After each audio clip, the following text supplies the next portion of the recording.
എങ്ങനെയുണ്ട് കാര്യങ്ങളൊക്കെ? പോണ്ട് നന്നായി പോണ്ട്. ഇന്ന് കൊട്ടിക്കലാശാണ്. മറ്റന്നാളാണ് പോളിംഗ് ബൂത്തിലേക്ക് പോകേണ്ടത്. പൊതുവിൽ ആർക്കാണ് ഇവിടെ സാധ്യത കൂടുതൽ? സത്യമായിട്ട് പറയണം. സത്യമായിട്ട് കൃഷ്ണകുമാറിനെ മുൻകൂട്ടും മുൻതൂക്കം കൃഷ്ണകുമാറിനെ കാണണ്ടേ. ഇനിയിപ്പോൾ എങ്ങനെയാണെന്ന് എനിക്കറിയില്ല. ഇവര് പിന്നെ ഒത്തുകളിക്കാനുള്ള സാധ്യതയുണ്ടോ? കഴിഞ്ഞ തവണ വോട്ട് മറിച്ചു കൊടുത്തതാണ് കോൺഗ്രസിന്റെ സ്ഥാനാർത്ഥി. അതിനെപ്പറ്റി എനിക്കൊന്നും അറിയില്ല. അല്ല, എന്തുകൊണ്ടാണ് കൃഷ്ണകുമാറിന് സാധ്യത എന്ന് പറയുന്നത്? അല്ല, ഇവിടെ പുതിയ ആൾക്കാരായിട്ടുള്ള ബന്ധമുണ്ട്.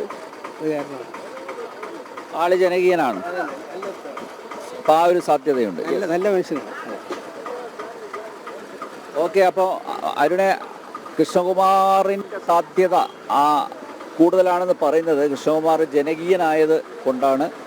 ഞാൻ നേരത്തെ പറഞ്ഞ ആ ഒരു ഫാക്ടർ അത് ശരിക്കത് പ്രവർത്തിക്കുന്നുണ്ട് എന്നുള്ളതാണ്. അപ്പോൾ അതാണ് ഒരു അഡ്വാൻറ്റേജ് ആയിട്ട് പറയാൻ സാധിക്കുന്നത്. ഈ സാധനം വാങ്ങിപ്പോ ഒരു പ്രതികരണം പറഞ്ഞിട്ട് പോയേ. എന്താണ് ഇവിടെ ആര് ജയിക്കും? രാഹുൽ മാങ്കൂട്ടം തന്നെ. രാഹുൽ മാങ്കൂട്ടത്ത് ജയിക്കും.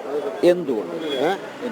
രാഹുൽ മാങ്കൂട്ടം ജയിക്കും. ഇപ്പോഴത്തെ ഭരണം അങ്ങനെയാണ്. അതല്ലേ ഭരണം അങ്ങനെ. അപ്പോൾ അല്ല, ഈ രാഹുൽ മാങ്കൂട്ടത്തില് പത്തനംതിട്ടയിൽ നിന്ന് വന്ന ഒരാളല്ലേ? ആരായിക്കോട്ടെ, അതിപ്പം ആളെ നോക്കിയിട്ട് മാത്രമല്ല, ഇപ്പോഴത്തെ ഭരണം നോക്കിയിട്ടാണ്. ഇപ്പോഴത്തെ ഭരണം അപ്പോൾ ഈ പിന്നെ പ്രതിപക്ഷത്തിന്റെ പ്രവർത്തനം വളരെ സജീവമാണ്. ആ പ്രതിപക്ഷം ലേശം മോശമാണ്. എന്നാലും ഭരണത്തിലേക്ക് അവർ വരാനുള്ള സാധ്യത കൂടുതലാണ്. Okay, yes. അപ്പോൾ സമ്മിശ്രമായിട്ടുള്ള പ്രതികരണങ്ങളാണ് വരുന്നത്. രാഹുൽ മാങ്കൂട്ടത്തിന് സാധ്യതയുണ്ട് എന്ന് പറയുന്നവരുണ്ട്. അപ്പോൾ നമുക്ക് അരുണെ കൂടുതൽ പ്രതികരണങ്ങളിലേക്ക് പോകാം. നമുക്ക് വന്നേ ചേട്ടാ, മറ്റന്നാളല്ലേ വോട്ട് ചെയ്യേണ്ടത്? 23-ാം തീയതിക്ക്.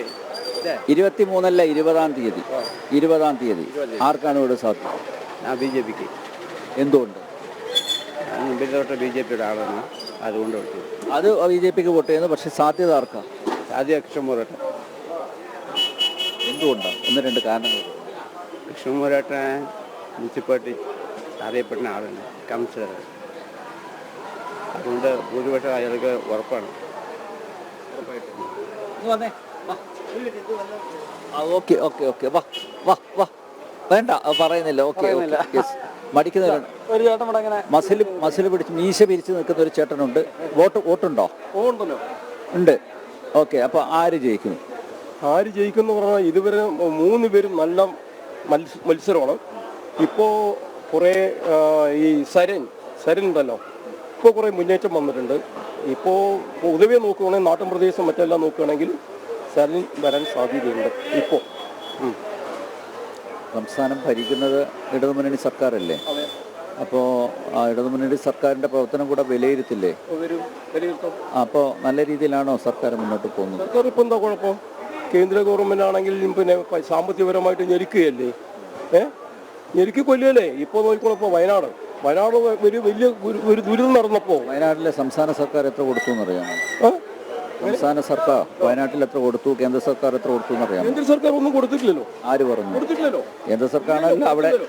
അല്ലല്ല, ഗുജറാത്ത് ഉൾപ്പെടെയുള്ള മറ്റ് സംസ്ഥാനങ്ങൾ വാരിക്കോരി കൊടുത്തപ്പോൾ 10 പൈസ ക്യാപ്സൂള് കൃത്യമായിട്ട് പ്രവർത്തിക്കുന്നുണ്ട് എന്ന് ഇപ്പൊ വ്യക്തമായി. അത് തെറ്റാണ്. അത് കേന്ദ്ര സർക്കാരാണ് ഇങ്ങനെ ഒരു ദുരന്തം ഉണ്ടായപ്പോൾ അതിന്റെ അവിടെ എന്തൊക്കെ വേണം, ആ ഗ്രൗണ്ട് ലെവലിൽ എന്തൊക്കെ വേണം, ആ പ്രവർത്തനം മൊത്തം ഏകോപിപ്പിച്ചത് കേന്ദ്ര സർക്കാരാണ്. പക്ഷെ താങ്കളെ പോലുള്ളവർ പറഞ്ഞു പറ്റിക്കുന്നതല്ലേ? പറച്ചിലേ ഉള്ളൂ, അനുഭവത്തിൽ കൊടുത്തിട്ടില്ലല്ലോ. 10 പൈസ കൊടുത്തിട്ടില്ലല്ലോ. കൊടുത്തു. തെറ്റാണ്. അതെ, നിങ്ങൾ കൊടുത്തു എന്ന് അങ്ങനെ പറയാൻ പാടില്ല. കൊടുത്തിട്ടില്ല, അതാണ് സത്യം. അതാണ്. ഓക്കെ, പാലക്കാട്ടെ വികസനം. അയ്യോ, പാലക്കാടിലെ വികസനം, ഇങ്ങനെ ഒരു നാറിയ വികസനം ഒരു മുനിസിപ്പാലിറ്റി കേരളത്തിലില്ല. അപ്പൊ അതിന് സംസ്ഥാന സർക്കാർ ഉത്തരവാദി അല്ല, കാരണം കേന്ദ്രം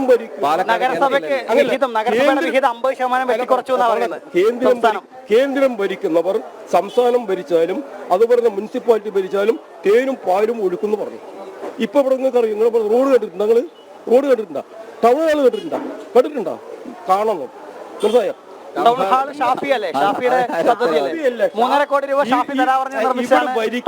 ഇവിടെ മുനിസിപ്പാലിറ്റി ഭരിക്കുന്ന അവരാണ് ഇവിടുത്തെ കുറ്റക്കാരും.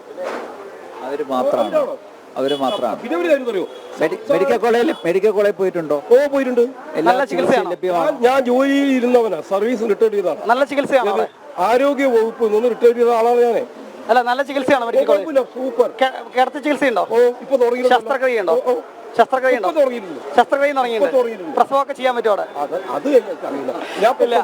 ഞാൻ പ്രസവിക്കാനൊന്നും പോയിട്ടില്ല. ഈ അരിവാൾ ചുറ്റിക നക്ഷത്രം ഇല്ലാത്തത് പണിയാവോ? ഒരു പണിയായി. ഓക്കെ